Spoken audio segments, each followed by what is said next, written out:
नमस्कार दोस्तों। Law of one यानी एक का कानून, या कह लीजिए एक का ज्ञान, या कह लीजिए एक के तरीके, यह उसका सत्र 12 का भाग 2 है। दोहराया जाता है कि इस किताब द्वारा दी गई सभी सूचनाएं और जानकारियां आप जान भी सकते हैं, मान भी सकते हैं, नज़रअंदाज भी कर सकते हैं और सिरे से खारिज भी कर सकते हैं। दोस्तों, एक बात और कही जाती है कि लॉ ऑफ वन पूरी तरह से सबके लिए फ्री है। यदि कोई भी इकाई या व्यक्ति इसको निजी स्वार्थ के लिए इस्तेमाल करता है तो वह उसकी व्यक्तिगत जिम्मेदारी होगी। तो अगला सवाल डॉन करते हैं, क्या इसी तरह के रिवाज और अभ्यास से काले जादू का आरंभ हुआ है? तो रा कहते हैं, एक तरह से यह सही भी है और गलत भी। ओरियन का समूह आप लोगों में से जो नकारात्मक लोग होते हैं उनकी सहायता करता है। यह वही लोग होते हैं जो किसी भी मामले में खुद की ही सेवा करते हैं। इनमें से ऐसे कई हैं जो इनर प्लेन्स में रहते हैं। यहाँ पर वो सारे लोग रहते हैं जैसे इनर गुरु, मार्गदर्शक तथा कुछ आत्माओं पर कब्जा करने वाले होते हैं जिनका झुकाव खुद की सेवा करने की तरफ होता है। तो दोस्तों, यहाँ पर ये जो इनर प्लेन्स की जो बात हो रही है ना, ये उन लोगों की बात हो रही है जो धरती के नीचे रहते हैं। और धरती के नीचे दोनों ही हैं। ओरियन समूह, इस किताब के मुताबिक ओरियन समूह के लोग भी धरती के नीचे ही हैं और महासंघ के लोग भी धरती के नीचे ही हैं। और जब भी हम लोग ध्यान अवस्था में बैठते हैं तो जो इनर गुरु होते हैं वही हमारा मार्गदर्शन करते हैं। आप आप जिससे अपनी वो लेना चाहें ना, क्या कहते हैं, अपनी इंफॉर्मेशन या जानकारी, वो आपको दे देते हैं। तो अगला सवाल डॉन करते हैं, क्या यह संभव है कि इस धरती की यदि कोई इकाई या व्यक्ति इतना भ्रमित हो कि वह दोनों को यानी परिषद और ओरियन समूह को बारी बारी बुला ले? तो जब भी दोस्त हम परिषद बोलेंगे तो यहाँ महासंघ की ही बात हो रही है। तो रा कहते हैं, यह पूरी तरह संभव है यदि संपर्क करने वाला अशांत और भ्रमित हो तो वह सकारात्मक और नकारात्मक दोनों ही तरह के संपर्क ग्रहण कर सकता है। यदि वो इकाई जो कि भ्रमित है परंतु उसका झुकाव दूसरों की सेवा की तरफ है तो उस इकाई को डूम के संदेश प्राप्त होते हैं, यानी कि जी ऐसा हो जाएगा, वैसा हो जाएगा, दुनिया पलट जाएगी, ये हो जाएगा, वो हो जाएगा, मतलब तुम्हारे साथ गलत हो जाएगा, ये सारी चीज़ें आने लग जाती हैं उनके दिमाग में।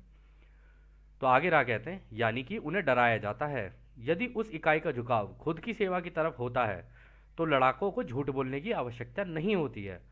वे ऐसे ही उन्हें वो फिलॉसफी देना शुरू कर देते हैं जिसे वह देने यहाँ आए होते हैं। आपके यहाँ के ऐसे काफ़ी लोग भ्रमित और आत्मघाती हो जाते हैं क्योंकि उनका झुकाव होता है तो दूसरों की सेवा की तरफ, परंतु उनकी सबूत मांगने की इच्छा के कारण वे लड़ाकों के झूठे जानकारियों में फंस जाते हैं तथा वे लड़ाके इनके झुकाव को बदलने में कामयाब हो सकते हैं। तो दोस्तों, यहाँ पर बात ये हो रही है कि प्रूफ मांगना। अब प्रूफ मांगना क्या होता है? प्रूफ ये होता है भाई, कागज पे कुछ कोई चीज़ लिखी हो, ठीक है ना, इस तरीके का प्रूफ मांगने लग जाते हैं। लेकिन जो आंख के सामने चीज़ होगी ना उसको नहीं मानते, ये वाली बात है। तभी दोस्तों हमने आपको केवल एक सुझाव ही दिया था कि यदि आप चाहें तो स्टीवन ग्रियर के वीडियोस देख सकते हैं। उन्होंने वहाँ पे प्रूफ भी दिए हैं, ऐसा नहीं है कि वो ऐसे ही बोल रहे हो, उन्होंने वहाँ प्रूफ भी दिए हुए हैं। और यदि आप खुद महासंघ को कांटेक्ट करना चाहें तो वो उसका तरीका भी डॉक्टर स्टीवन ग्रियर ने बनाया हुआ है, जो कि आज काफ़ी लोग, काफ़ी क्या, काफ़ी 100 करोड़ से ज़्यादा लोग ही उसको कर रहे हैं। तो अगला सवाल डॉन करते हैं, क्या इन लड़ाकों के ज़्यादातर लोग चौथी घनत्वता के होते हैं? तो रा कहते हैं, हाँ, ज़्यादातर लोग चौथी घनत्वता के ही होते हैं, यह सही है। तो अगला सवाल डॉन करते हैं, क्या चौथी घनत्वता को हमें सामान्य रूप से दिखते हैं या हमसे अदृश्य ही रहते हैं? तो रा कहते हैं, सामान्य शब्द का उपयोग प्रश्न के अर्थ को भ्रमित करने वाला है। इसे अधिक स्पष्ट करने के लिए हम इसे अलग ढंग से व्यक्त करते हैं। चौथी घनत्वता के लोग अपनी पसंद से तीसरी घनत्वता के सामने अदृश्य और दृश्य दोनों हो सकते हैं, लेकिन यह चौथी घनत्वता की पसंद नहीं होती है कि वे दिखाई दें, क्योंकि उन्हें उनकी कंपनता बदलने में दिक्कत होती है। तो दोस्तों, यहाँ पर ये देखो, अभी बात हुई थी ना ऊपर कि भाई इधर से महासंघ के भी होते हैं, उधर से दूसरी तरफ से ये चौथी घनत्वता के ओरियन समूह के भी होते हैं। तो ओरियन समूह के जो होते हैं ना, जैसे ये भूत पिशाच और ये सारी चीज़ें होती हैं ना, वो सारे ओरियन समूह के ही होते हैं। और जो अपना क्या कहते हैं, रचयिता की साइड के होते हैं, वो सारे रोशनी के और इन सब चीज़ों के होते हैं, रोशनी के बने हुए, क्योंकि वो तो सत्य का रास्ता चुनकर और रचयिता के सत्य को जानते हैं ना, तो वो उस तरफ होते हैं। और ये अंधकार अंधकार के होते हैं, दोनों में यही फ़र्क है। यदि हम रामायण से इसको थोड़ा सा जोड़ कर देखें अपने आप से, क्योंकि हमें तो वही पता है, तो भगवान राम जो प्रभु राम थे उनको अगर आप देखोगे उन्हें सूर्यवंशी कहा जाता था, क्योंकि वो रोशनी के प्रतीक थे, है ना। और इधर से रावण जो था वो अंधेरे का प्रतीक था, बिल्कुल विपरीत। तो ये कुछ कुछ वैसी ही कहानी है। खैर, अगला सवाल डॉन करते हैं। क्या कोई परिषद यानी कन्फेडरेशन या ओरियन के लोग धरती पर रह रहे हैं और हमें दिखाई नहीं देते हैं और हमारे समाज में इस तरह महत्वपूर्ण है? क्या वो हमारे साथ ही रह रहे हैं? तो रा कहते हैं, यहाँ इनमें से ऐसा कोई नहीं है जो आपके साथ रह रहे हैं। हालांकि ओरियन के लड़ाके के दो तरह के इकाई यहाँ काम कर रही है। पहला प्रकार विचार का रूप है यानी थॉट फॉर्म है, और दूसरा प्रकार एक तरह के रोबोट हैं। तो दोस्तों, इनके दो तरीके के हैं इस धरती पे। थॉट फॉर्म का मतलब हो गया जो तुम्हारी सोच से खेल रहे हैं इस वक्त। तुम्हें नहीं पता है कि तुम्हारी सोच में क्या चल रहा है। तुम्हें लगेगा कि तुम दूसरों की सेवा के रास्ते पे चल रहे हो, परंतु तुम दूसरों के नहीं, तुम खुद की सेवा के रास्ते पे चल रहे हो। तो तुम्हारा कहीं ना कहीं ये है कि जब भी किसी व्यक्ति को ये लगे कि यार ये कर रहा हूं तो इसमें मेरा फायदा क्या है, यदि आपको ये लगे मेरा फायदा क्या है, तो इसका मतलब आपके दिमाग से खेल गया है ओरियन समूह। और दूसरा उन्होंने कहा रोबोट है। तो अब ये रोबोट जो हैं ये क्या कहते हैं, कैसे दिखते हैं, क्या दिखते हैं, अब पता नहीं, लेकिन इस किताब के द्वारा तो रोबोट ही है। तो खैर, अगला सवाल डॉन करते हैं। क्या आप रोबोट का वर्णन कर सकते हैं? तो रा कहते हैं, यह रोबोट आप लोगों की तरह ही दिखाई देते हैं, इन्हें बनाया जाता है। तो दोस्तों, हमारे ही जैसे दिखने में होंगे, इन्हें बनाया जाता है। तो डॉन कहते हैं, क्या इन रोबोट को सामान्य रूप से मैन इन ब्लैक कहते हैं? दोस्तों, एक मूवी थी ना, एक फिल्म आई थी मैन इन ब्लैक, तो उसके हिसाब से ये बोल रहे हैं। तो रा कहते हैं यह गलत है। तो डॉन कहते हैं, ये मैन इन ब्लैक कौन होते हैं फिर? तो रा कहते हैं, मैन इन ब्लैक एक सोच की तरह है, इसका अस्तित्व बनाया हुआ होता है, उसकी कुछ शारीरिक विशेषताएं होती हैं जो उन्हें दी जाती हैं। हालांकि वह तीसरी घनत्वता के नहीं होते हैं, इसलिए वे ज़रूरत पड़ने पर गायब हो सकते हैं और प्रकट भी हो सकते हैं। तो ये कुछ ऐसे हैं कि एक रोबोट की तरह होते हैं, लेकिन रोबोट की तरह गायब भी हो सकते हैं और सामने भी आ सकते हैं, दोनों चीज़ें हो सकती हैं इस केस में। तो अगला सवाल डॉन करते हैं, क्या यह सारे मैन इन ब्लैक ओरियन के लड़ाके द्वारा उपयोग में लाए जाते हैं? तो रा कहते हैं, हाँ, यह सही है। तो डॉन कहते हैं, यदि उनमें से एक हमारे यहाँ आए और यदि मैं उन्हें पकड़ लूँगा और अलमारी में बंद कर दूँ, तो क्या मैं उन्हें रख सकता हूँ या वो गायब हो जाएंगे? तो रा कहते हैं, यह निर्भर करता है कि किस तरीके की इकाई को आपने पकड़ा है। शायद आप इसे समझने में सक्षम हों। उन्हें थोड़े समय के लिए रखा जा सकता है, हालांकि इनमें गायब होने की क्षमता होती है। इन पर दूर से प्रोग्रामिंग करना कठिन होता है, परंतु इनमें स्वयं ही गायब हो जाने की क्षमता होती है। यह विचार रूप होते हैं, इसलिए इनसे जूझने में आप सक्षम नहीं हैं। तो दोस्तों, यदि कोई पकड़ भी लेना है इन्हें, तब भी नहीं कर पाएगा। ये भूत की तरह काम करते हैं बिल्कुल। मतलब रहेंगे तो इंसान के शरीर में, लेकिन भूत की तरह रहेंगे और गायब भी होना जानते हैं। इनके पास भी सारी वो ताकतें हैं।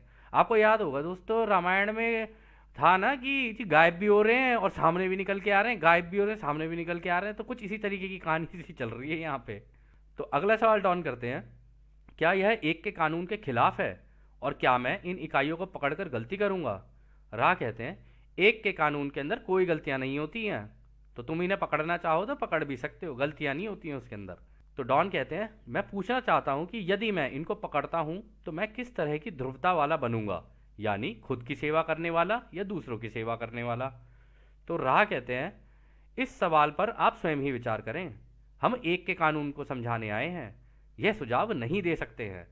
तो मतलब वो ये नहीं, देखो दोस्तों, यहाँ पर उन्होंने दोबारा कहा कि हम तुम्हें ये नहीं कह सकते कि तुम ये करो या वो करो, क्योंकि इसमें तुम्हारी आज़ादी का उल्लंघन है। तुम खुद देख लो तुम्हें क्या करना है, जो तुम करोगे उसके हिसाब से हम तुम्हें जवाब दे देंगे।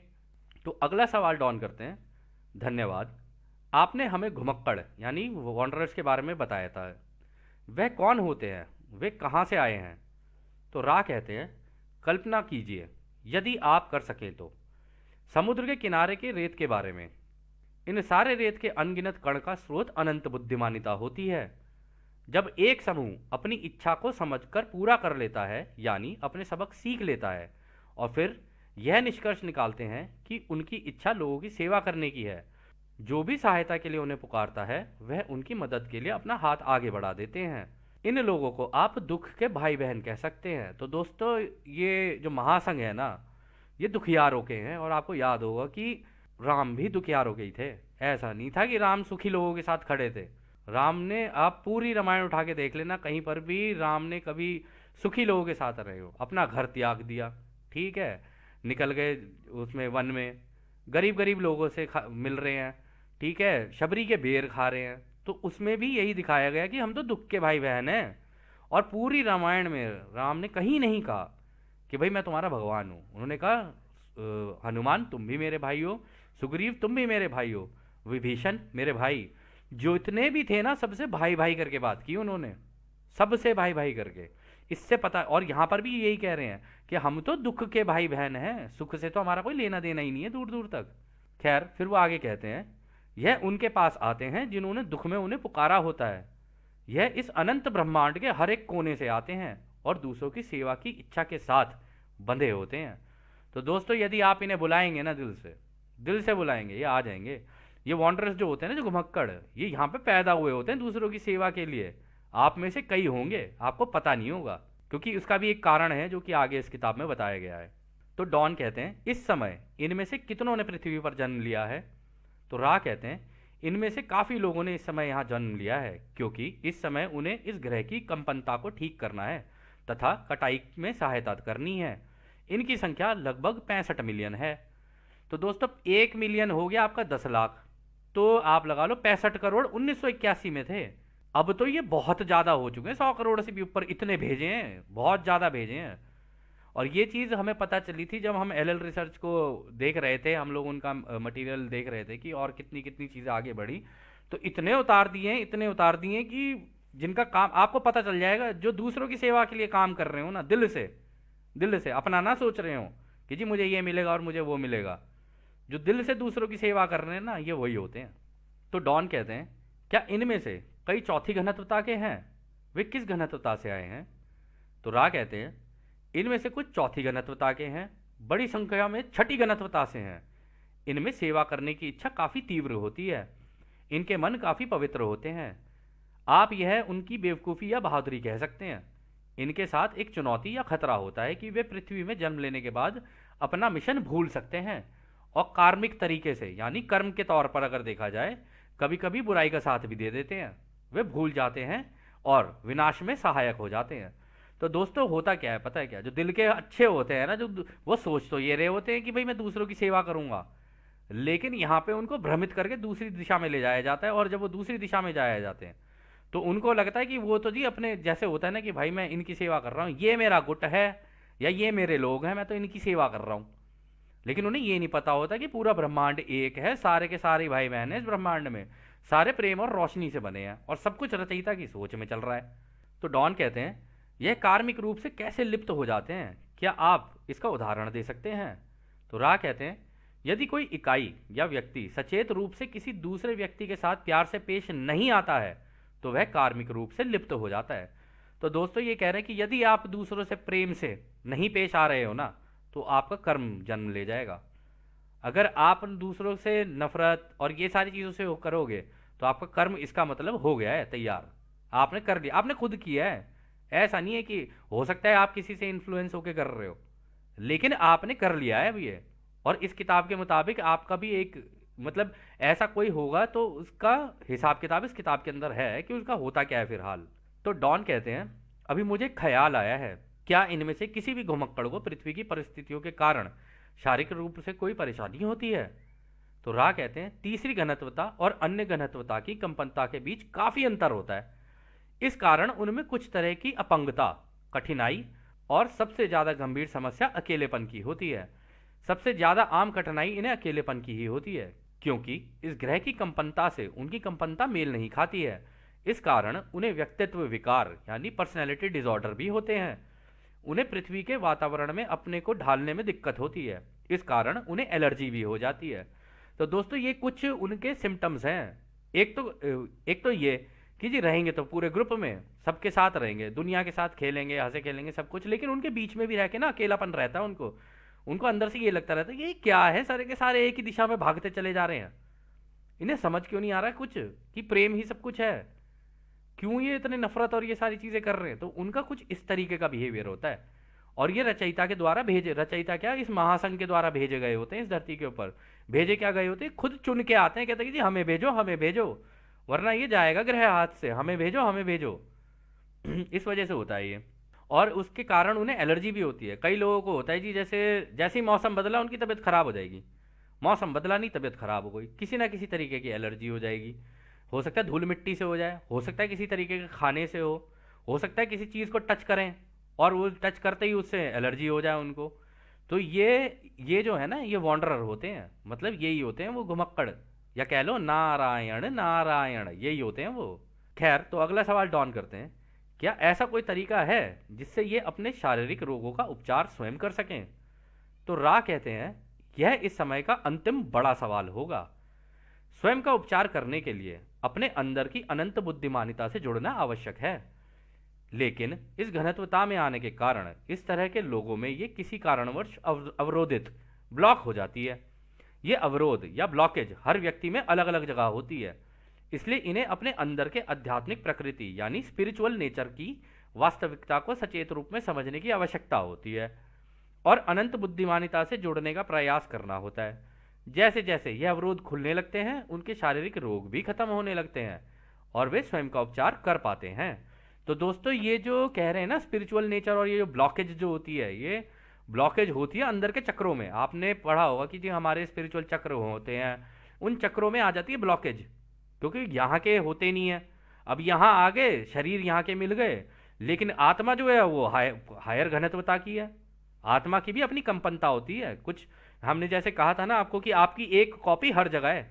एक इस अभी जो आप हम जी रहे हैं वो इसकी कॉपी है इस वक्त फिलहाल, इसकी एक कॉपी एक और चौथी घनत्वता में, फिर पांचवी में, फिर छठी में, उनमें भी अलग अलग लेवल है, उनके अंदर भी अलग अलग बनी हुई है सारी की सारी। ऐसे होता है ये कॉपी पेस्ट, ऐसे ही चलता है सारा काम। तो इसमें ये है कि भाई इनका जितना भी होता है ना, यहाँ पर अगर ये चाहे तो अपने आप को ठीक कर सकते हैं, परंतु उसका तरीका है मेडिटेशन।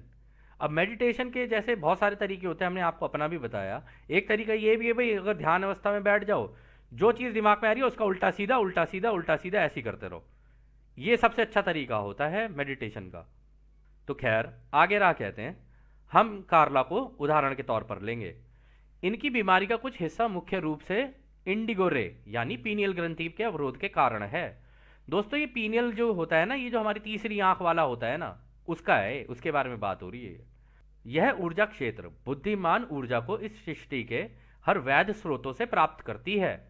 यदि कोई व्यक्ति सचेत रूप से इस ऊर्जा क्षेत्र को नहीं खोलता है तो वह इस तीसरी घनत्वता के मायाजाल में फंस कर रह जाता है। यदि यहाँ कोई अवरोध नहीं होता है तो रचयिता की ऊर्जा का प्रवाह पूरे शरीर में शुरू हो जाता है और उस व्यक्ति का शरीर हर पल ठीक होता चला जाता है। तो दोस्तों, जिनकी तीसरी आंख खुल जाती है ना, इसे पीनियल ग्लैंड बोलते हैं, इंडिगो रे, यदि ये खुल गया तो आपके पास सारी शक्तियां आ जाती हैं, पावर आ जाती है आपके पास पूरी। क्योंकि अब जितनी भी इंफॉर्मेशन या जानकारी आपको मिलेगी ना, और उसका इस्तेमाल कैसे करते हैं, वो सारी की सारी अनंत बुद्धिमानिता यानी रचयिता की सोच से मिल जाती है एकदम से जाके। प्योर हो तो आप होते तो हम रचयिता की सोच में ही है, लेकिन रचयिता के दिमाग में कैसे चल रहा है, रचयिता ने कैसे रचना की, ये सारी की सारी चीजें मिल जाती हैं उस व्यक्ति को। तभी आपने सुना होगा पहले के जमाने के लोग ना जादू सा कर देते थे कि जी हवा में से निकाल दी चीज, इधर की चीज उठा के उधर कर दी, यहां से गायब हो गए उधर निकल गए, जमीन से हवा में उड़ गए। ये सारी चीजें जो होती हैं ना, ये इसी वजह से हो पाती हैं। तो खैर, वो आगे कहते हैं, कार्ला के हरे रे के ऊर्जा क्षेत्र में भी कुछ विकृति है जिसे आप हृदय चक्र कहते हैं। तो दोस्तों, ये हार्ट चक्र होता है, दिल का चक्र, ठीक है ना, ग्रीन रे बोलते हैं इसे अंग्रेजी में। तो कहते हैं यह दूसरों की सेवा की तरफ उसकी इच्छा के कारण जरूरत से ज्यादा ही खुला है, क्योंकि यह खुद की परवाह किए बगैर अपनी शक्ति और ऊर्जा का इस्तेमाल करती है। यह विकृति मुख्य रूप से नीला रे या आज्ञा चक्र के अवरोध के कारण होता है। नीला रे होता है दोस्तों, जो बिल्कुल हमारा ये जो गले का जो चक्र होता है ना, इसे बोलते हैं नीला रे। मतलब हम जो मुंह से बोलते हैं ना, वो होता है नीला रे। किसी किसी का बहुत खुला होता है, कोई कोई चुप चुप रहना पसंद करता है। तो जो लोग चुप चुप रहना पसंद करते हैं ना, उनके इसमें कहीं ना कहीं ब्लॉकेज रहती है, इसलिए वो चुप चुप रहना पसंद करते हैं ज़्यादातर। या कह लो मुंह से बोलेंगे तो अजीब सा ही बोलेंगे। तो इस वजह से ये चक्र के अंदर जो ब्लॉकेज आ जाती है ना, उसके कारण होता है ये। तो खैर, आगे रहा कहते हैं, इस अवरोध का मुख्य कारण उनकी यह सोच है कि वो अयोग्य हैं। यह अयोग्यता की सोच उसके बुद्धिमान ऊर्जा के स्वतंत्र प्रवाह को रोकता है। तो ये इस वजह से भी होता है कि वो ये सोचता है, अरे यार मैं तो दूसरों से कम हूँ, अरे वो मुझसे बेहतर है, अरे ये सारी चीज़ें, अरे इसके पास तो सब है, मेरे पास तो कुछ नहीं है, और ये वो, उसको ऐसा लगने लगता है कि मैं तो अयोग्य हूँ, मेरे बस की नहीं है कुछ भी। और इस वजह से ये चक्र के अंदर ब्लॉकेज आ जाती है, उनके गले के चक्र के अंदर ब्लॉकेज आ जाती है। तो वो कहते हैं सातवां या बैंगनी रे अप्रभावित होता है। यह ना केवल ऊर्जा को ग्रहण करने वाला होता है, बल्कि उस व्यक्ति की कंपनता के स्तर का कुल योग सम टोटल होता है। तो दोस्तों ये पता है यहाँ किसके बारे में बात हो रही है? यहाँ पर हो रही है क्राउन चक्र, जो हमारे सर के ऊपर होता है। आपको याद होगा शायद, जब एक बच्चा पैदा होता है या हम भी होते हैं, हम एक चीज बोलते थे ना, छोटा मगज, छोटा मगज, जिसे हम तालू भी बोलते हैं, सर के अंदर होता है ऊपर, है ना। कहते हैं कि भाई यहाँ पे मारने से बड़ी दिक्कत हो सकती है।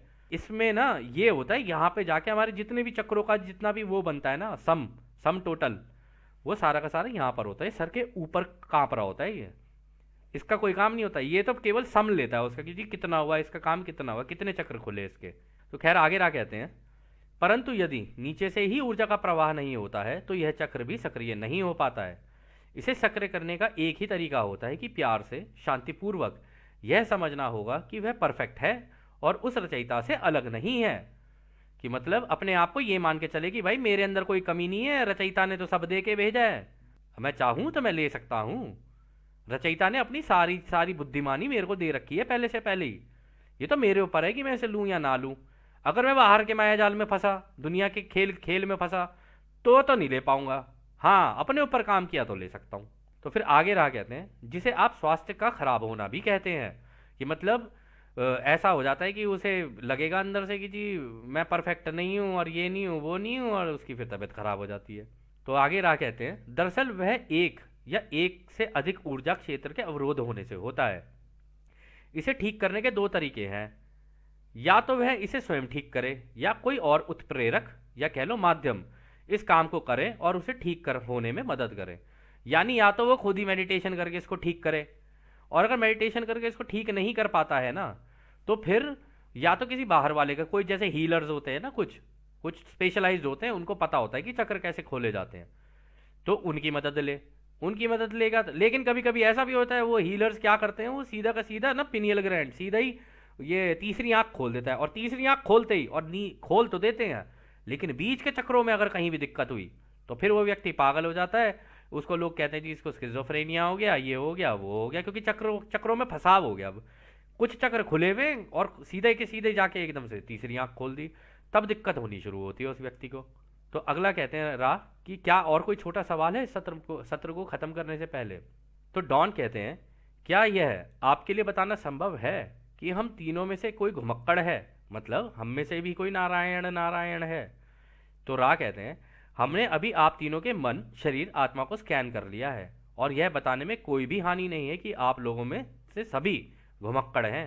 तो मतलब ये तीनों ही वॉन्डर थे, इसी काम के लिए आए थे, और वो आगे बोल रहे हैं जो कि एक मिशन के लिए आए हैं, और वही आप सभी कर रहे हैं।